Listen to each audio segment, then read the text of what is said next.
They arrived too late. But the K9 stayed with the Marine all night. They arrived too late. The mountain had already finished burning by the time the Marine reached the narrow dirt road. There were no flames left to fight. No crackling fire. No glow in the trees. Only a low, gray haze drifting between the pines, heavy with the smell of wet ash and scorched wood. The kind of smell that settles into clothing and refuses to leave. Ethan shut off the engine and sat still for a moment, both hands resting on the steering wheel. The silence pressed in around him, thick and uncomfortable. In his side mirror, the ridge line stood dark and unmoving, as if nothing had happened there at all. Behind him, the German Shepherd did not move. Ash remained seated in the back of the truck, posture rigid, ears lowered just slightly. His amber eyes were fixed forward, locked on the tree line ahead. He was not panting. He was not restless. He was listening in a way that went deeper than sound. Ethan opened the door and stepped out. The cold mountain air cut through his jacket immediately. He took one slow breath, then another, steadying himself before turning back. "All right," he said quietly. "We are here." Ash did not jump down. That was the first sign something was wrong. Normally, the dog was already moving before Ethan finished speaking. Always ready. Always alert. But now Ash stayed exactly where he was, muscles tight, tail low, eyes never leaving the forest. Ethan waited. He had learned not to rush this dog. After several long seconds, Ash finally stood and jumped down from the truck. His paws hit the ground softly, almost cautiously, as if the earth itself might still be dangerous. He took a few slow steps forward, then stopped again at the edge of the clearing. The house was barely recognizable. What had once been a small mountain home now sat collapsed inward, blackened beams tangled together like broken ribs. The roof was gone. The windows were empty holes. Everything else had been reduced to ash and warped metal. Steam still rose faintly from the ruins, drifting upward into the cold night air. Ethan felt his chest tighten. He had seen this before. Not this place, but this shape, this ending. He walked forward and dropped to one knee. Near the edge of the debris, the ground beneath his glove was damp and cold. He pressed his palm down, as if expecting warmth that was no longer there. "Ash," he said softly, almost without realizing it. The dog did not advance. Instead, Ash sat down beside him. Not behind him, not searching ahead. Beside him. Ethan closed his eyes briefly. The memory came uninvited, sharp and heavy. Another fire. Another night. Another moment of standing where life had already left. "I am sorry," he whispered. He did not know who he was apologizing to anymore. The wind shifted, carrying the smell of burned pine and something else beneath it, something human. The kind of smell that stays with first responders long after the scene is cleared. Ash leaned closer. He pressed his shoulder gently against Ethan's chest, steady and warm. The contact was firm, deliberate, not trained, not commanded, chosen. The temperature continued to drop as night settled fully over the mountain. Stars appeared slowly overhead, distant and indifferent. Ethan did not stand. He did not call for backup. He did not move at all. Neither did Ash. Hours passed like this. No rescue followed. No miracle arrived to undo what had already been done. The fire had taken what it came for, and it was finished. At some point, Ethan's breathing changed. Shorter, uneven. His shoulders trembled once, then stilled. Ash noticed immediately. He shifted his body slightly, placing himself between Ethan and the wind, blocking the worst of the cold.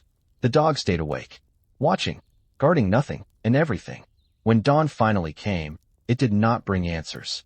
Only pale light spilling over the ridge, illuminating the damage with quiet honesty. In that light, the truth was clear. They had arrived too late. But through the longest night, when there was nothing left to save, the K9 stayed. And sometimes, staying is the last mercy anyone is left to give. Morning does not come gently on the mountain.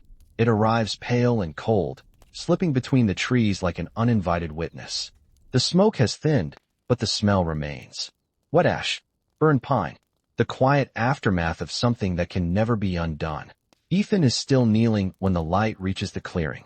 His joints ache from the cold. His hands are stiff inside his gloves.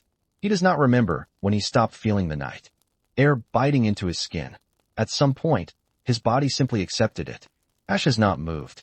The German Shepherd remains pressed against him, shoulder firm against Ethan's chest, head low, ears alert. His eyes track the forest as if something might still emerge from it. Not hope, not expectation. Vigil.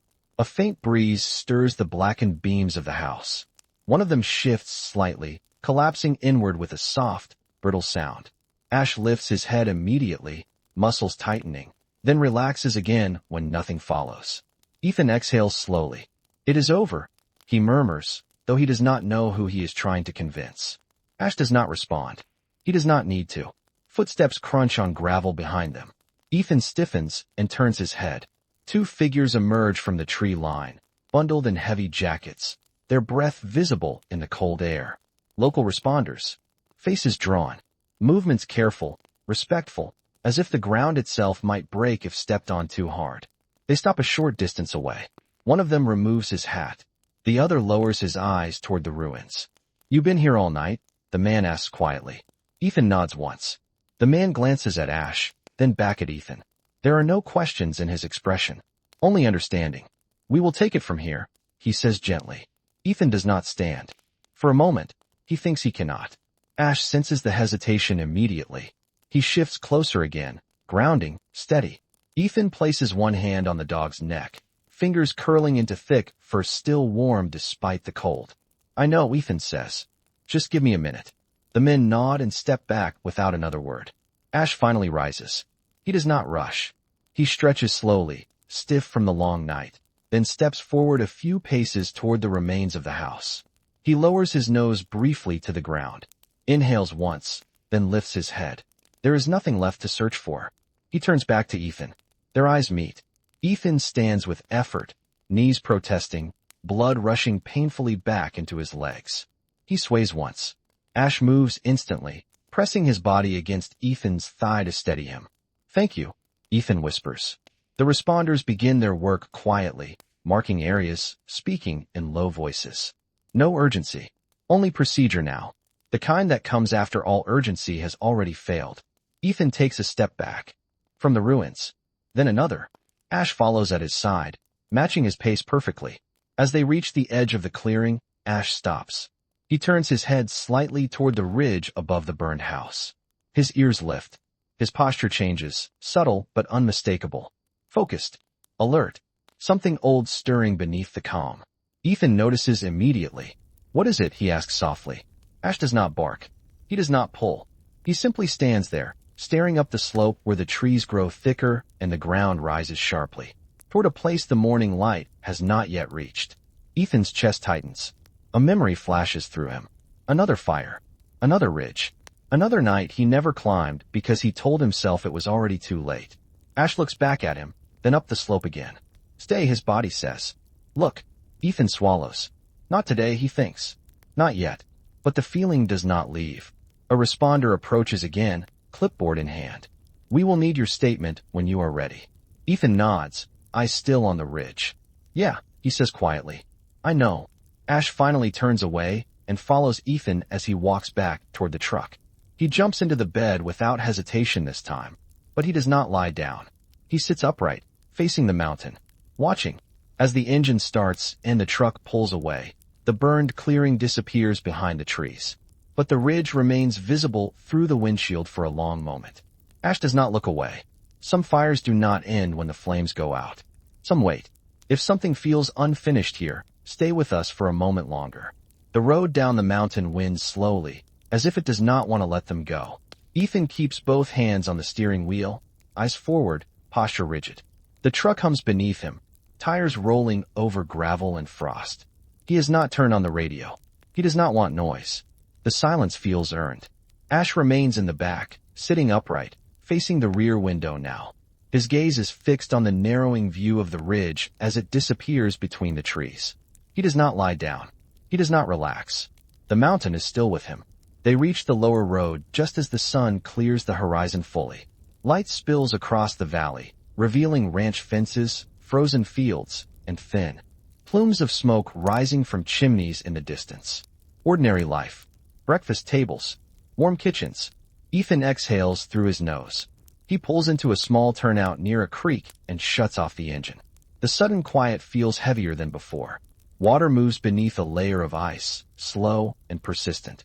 Ethan steps out and stretches carefully, wincing as his back protests. He walks to the tailgate and lowers it.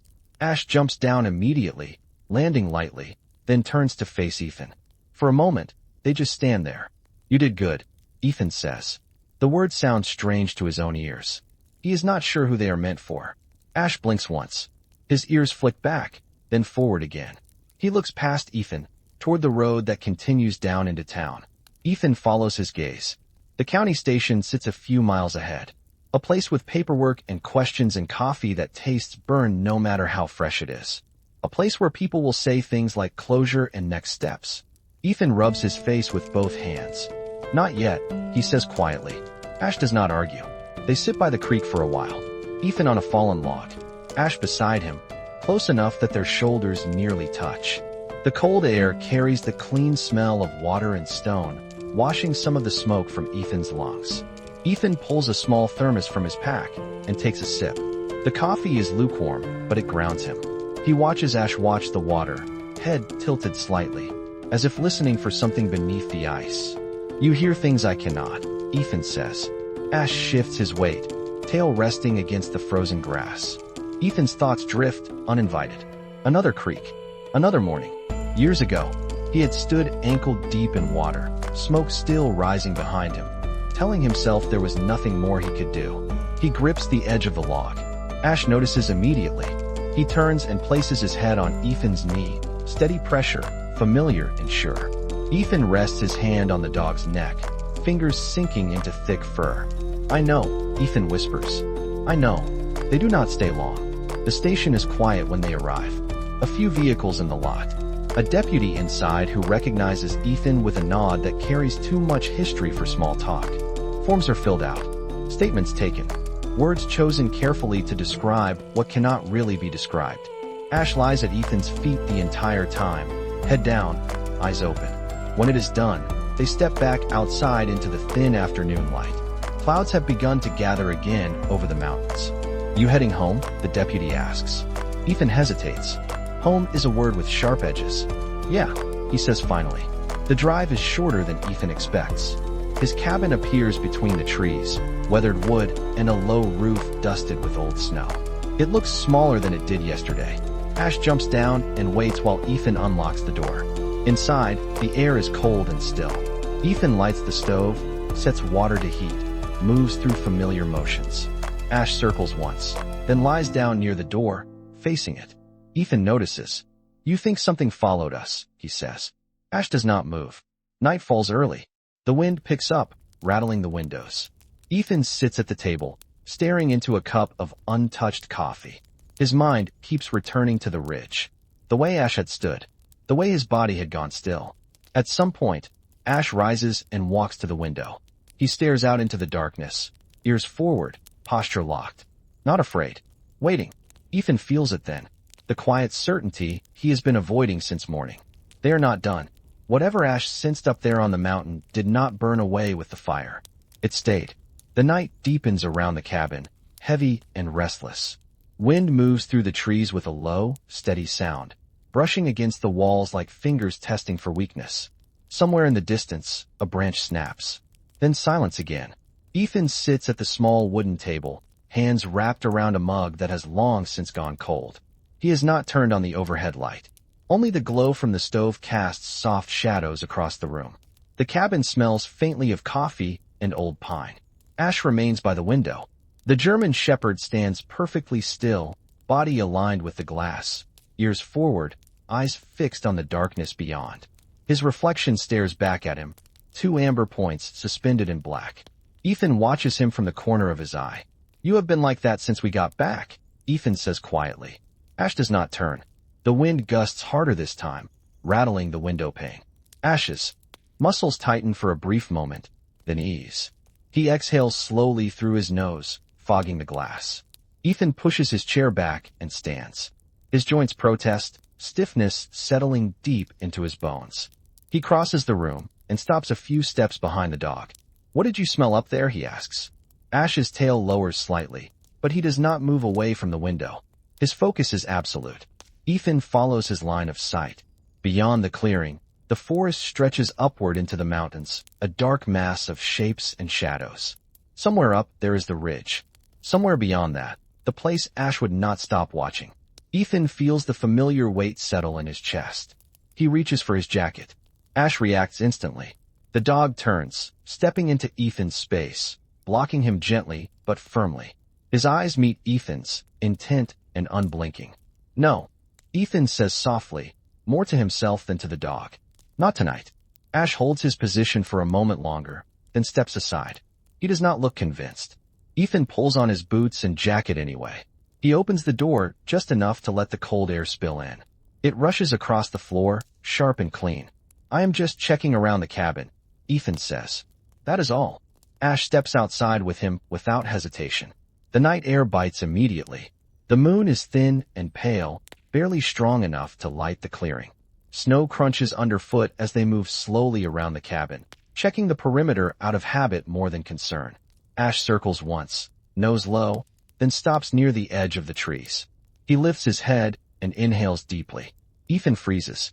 Ash lets out a low sound from his chest. Not a growl, not a bark. Something quieter, something troubled. "What is it, boy?" Ethan asks. Ash takes a few steps forward, then stops and looks back at Ethan. He does not pull. He does not run. He waits. Ethan hesitates only a second before following. They move a short distance into the trees, just far enough that the cabin light disappears behind them. The forest feels different here. Denser, quieter, as if it is holding its breath. Ash slows. He lowers his head and sniffs the ground carefully, then moves to a nearby tree. His nose traces the bark, lingering on one section longer than the rest. Ethan's heart begins to pound. "What did you find?" he whispers. Ash steps back and sits. Right there. Ethan crouches beside him and studies the tree. At first, he sees nothing, just bark and shadow. Then he notices the faint dark mark running along the trunk, almost invisible in the low light. Soot. Not fresh. Not from tonight. Old. Ethan's throat tightens. "This is not from the fire last night," he murmurs. Ash shifts closer, pressing his shoulder against Ethan's arm. Ethan stands slowly and looks deeper into the trees. He notices other signs now. A scorched patch of ground. A broken branch blackened at the end. A trail that does not belong to animals. A memory stirs. Another night. Another fire. Another place he never went back to because it hurt too much. "We missed something," Ethan says quietly. Ash does not look away from the forest. The wind picks up again, carrying a faint smell that makes Ethan's stomach drop. Burned wood. Old smoke. Not strong, but present. Ash stands and takes a few steps forward, then stops again. He looks back at Ethan, eyes searching. This time, Ethan understands. "Not tonight," he repeats. "But soon."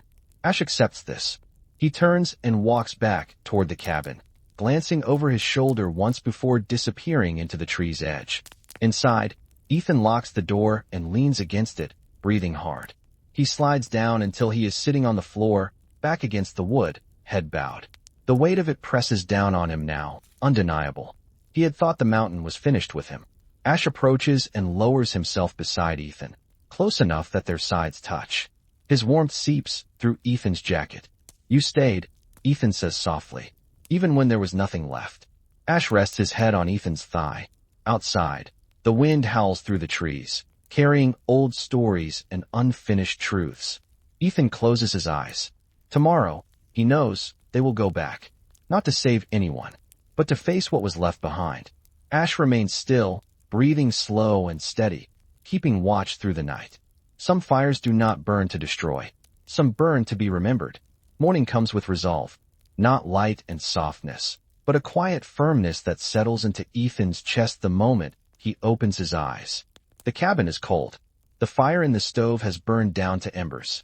Ash lies beside the door, already awake, already watching. Neither of them pretend this is just another day. Ethan pulls on his jacket and boots without speaking. The motions feel deliberate now, no hesitation in them. He fills a thermos, checks the weather through the small window, then reaches for the leash hanging by the door. Ash rises immediately. They step outside into pale gray light. The air is sharp, biting, carrying the promise of snow later in the day. The mountains loom ahead, calm and unmoved by human resolve. They drive in silence. The road back toward the ridge feels shorter this time. Ethan keeps his eyes steady, jaw set. Ash sits upright in the back, posture alert, gaze fixed forward. When they reach the turnout near the burned clearing, Ethan shuts off the engine and remains still for a moment. The forest looks the same as yesterday. Quiet, unassuming. But Ash is already reacting. The German shepherd jumps down and moves forward with purpose, nose low, tail steady. He does not rush. He does not hesitate. He knows where they are going. Ethan follows. They move beyond the burned house this time, past the place where loss first announced itself. Ash leads them uphill along the ridge line, choosing a narrow path that would be easy to miss. The ground here is uneven, scattered with loose stone and fallen needles. After several minutes, Ash stops. He lowers his head and sniffs carefully, then shifts direction slightly, guiding Ethan toward a stand of trees where the light struggles to reach the forest floor. Ethan feels his pulse quicken. "What is it?" he asks softly. Ash steps aside and looks back at him. Ethan sees it then. A small structure, half hidden by brush and shadow. Not a house. Something temporary. Boards blackened by fire, roof collapsed inward, edges charred and broken. This was not the fire from last night. This was older. Ethan's breath catches.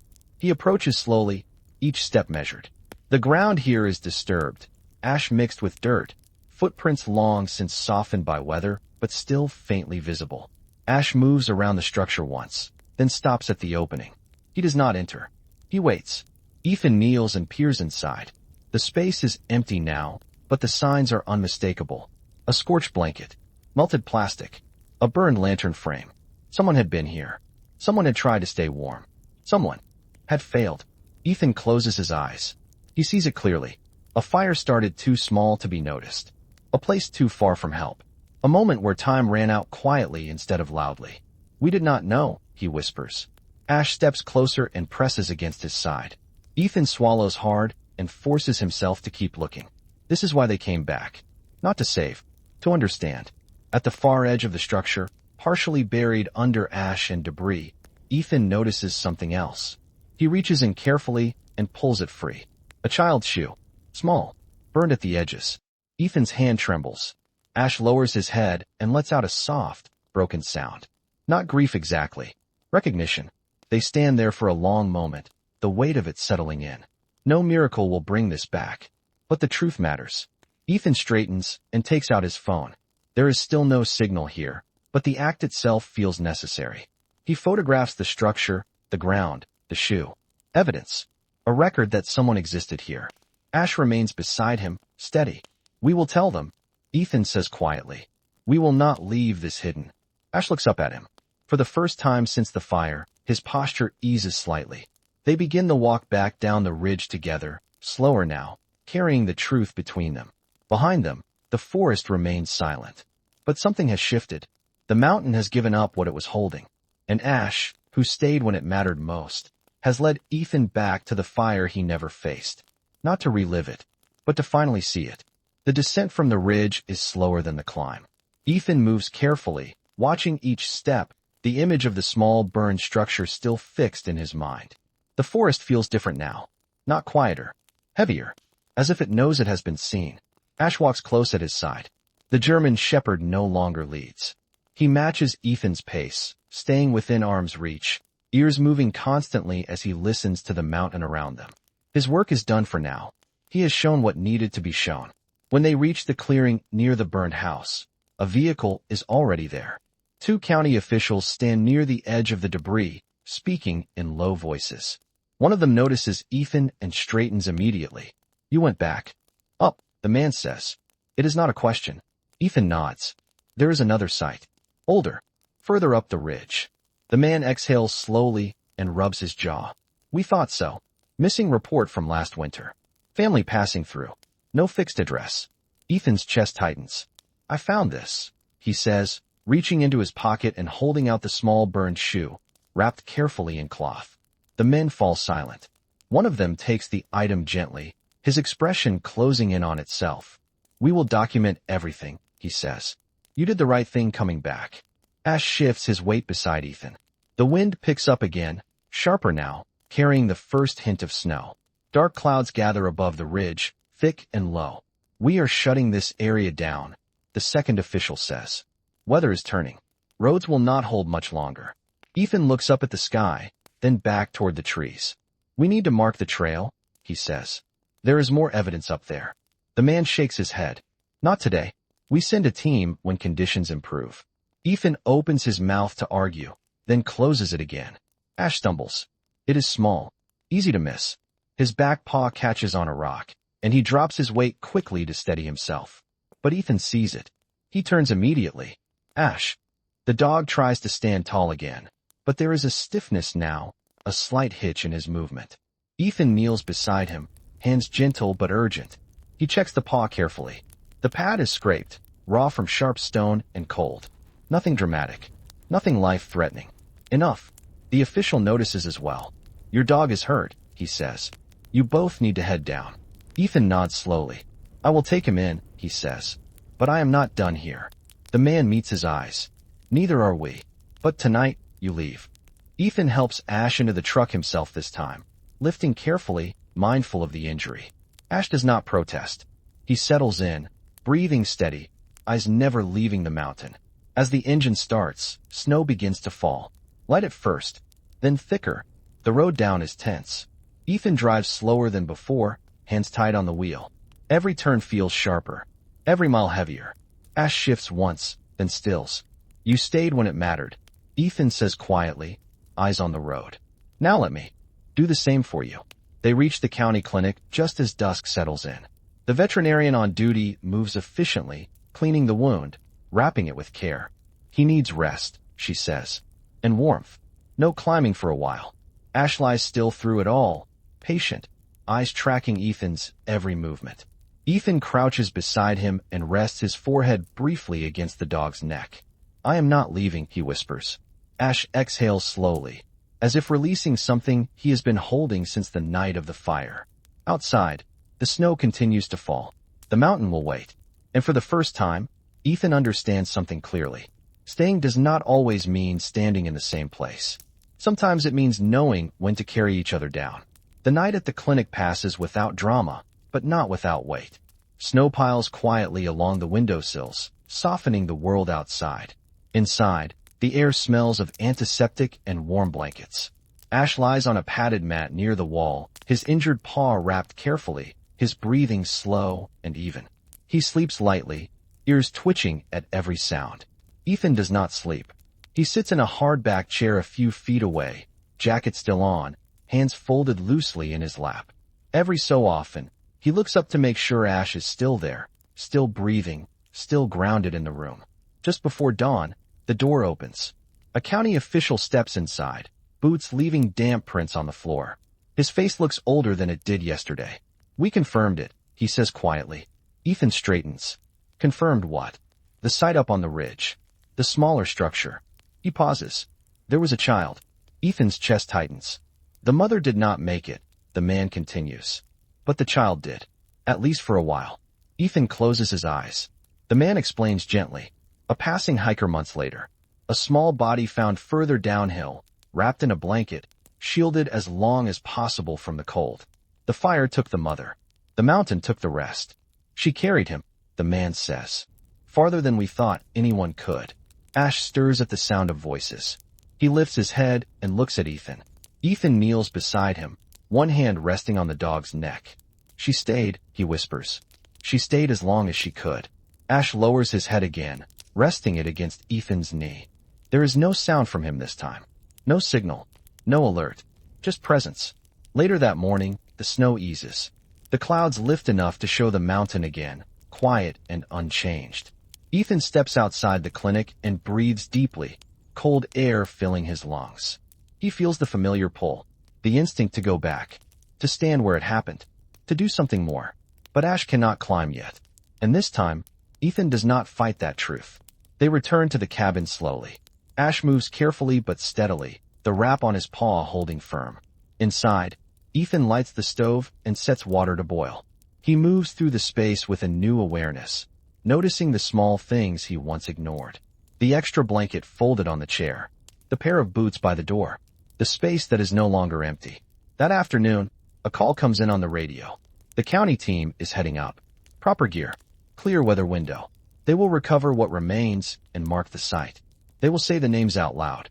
They will not let the story disappear into winter. Ethan listens in silence. When the radio goes quiet, he looks down at Ash.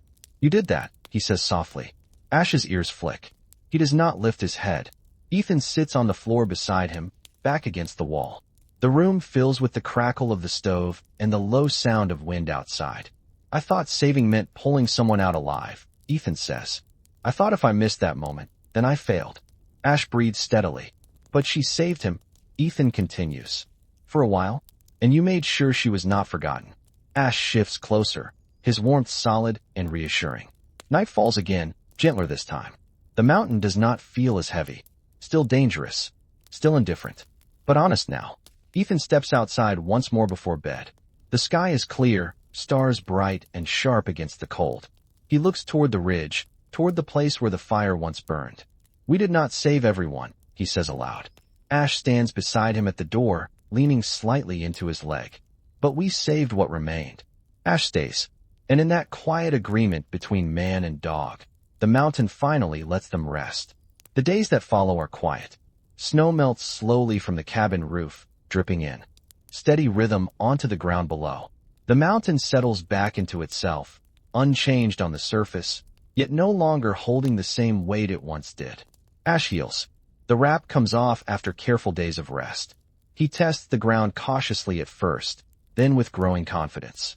His limp fades, but his watchfulness does not. He still pauses at the window each morning, still listens when the wind shifts, still remembers. Ethan notices everything. He moves differently now, slower, but steadier. He no longer rushes past the small moments. The kettle warming on the stove, Ash's tail brushing against his leg, the way the forest sounds at dusk. One afternoon, the county team stops by the cabin. They speak quietly, respectfully. They confirm what Ethan already knows.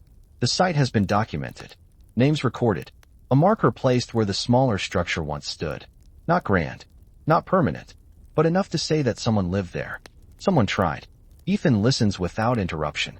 When they leave, he stands alone for a moment, then kneels and rests his hand on Ash's head. "You did not let them disappear," he says. Ash looks up at him, eyes calm and clear. That night, Ethan steps outside with a blanket around his shoulders. Ash follows and sits beside him. Together, they watch the sky darken, stars emerging one by one. The ridge is visible in the distance, quiet now. No smoke, no glow, just the outline of earth against the sky. Ethan thinks of the mother on the mountain, of the child, of how long she stayed when leaving might have been easier, of how Ash stayed when there was nothing left to search for. "We measure saving by outcomes," Ethan says softly. "By who walks away." Ash breathes steadily. "But maybe it is also measured by who stays," Ethan continues. "By who bears witness." Ash leans into him, solid and warm. The wind passes through the trees, gentle this time. Not a warning, not a threat, just movement. Ethan wraps the blanket tighter around them both. "Tomorrow, we keep going," he says. "Different places, different calls." Ash does not move. He stays. And in that stillness, Ethan understands something he has carried for years without naming. Some stories do not end in rescue. They end in grace. And sometimes that is enough. The morning arrives without ceremony. Light filters through the trees, soft and even, touching the cabin roof and the quiet ground below. The mountain stands as it always has, patient and unmoved, holding its distance. Ethan loads the truck slowly. No rush, no urgency, just the familiar rhythm of preparation. Ash waits nearby, sitting upright, watching every movement. His posture is calm now, balanced, no longer pulled by unfinished signals from the ridge. When they are ready, Ethan rests his hand briefly on the truck door and looks back toward the forest. For a moment, he remembers every version of himself who believed saving meant arriving in time. Every night he replayed, every fire he carried forward because he thought he should have done more. Ash steps closer, not to lead, not to warn, to stay present. Ethan nods once, as if something inside him has finally agreed. They drive away from the cabin as the sun rises higher, the road opening ahead of them. There will be other calls, other mountains, other moments where the ending cannot be changed. Ethan knows that now, but he also knows this. Staying matters. Bearing witness matters. Ash sits steady in the back of the truck, eyes forward, ears relaxed. The dog who once broke formation now holds it differently. Not rigid, not commanded, chosen.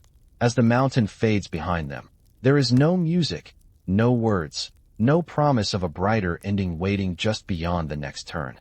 Only movement, only companionship, only the quiet understanding that not every rescue ends with someone walking away, but every act of mercy leaves something behind. Ethan reaches for the steering wheel and breathes out slowly. Ash remains with him. And somewhere on the mountain, a story that almost vanished has been seen, named, and remembered. They did not save everyone, but they stayed. And sometimes, that is how grace enters the world. Some stories do not end when the screen goes dark. If this one stayed with you, you are welcome to subscribe and walk with us a little longer.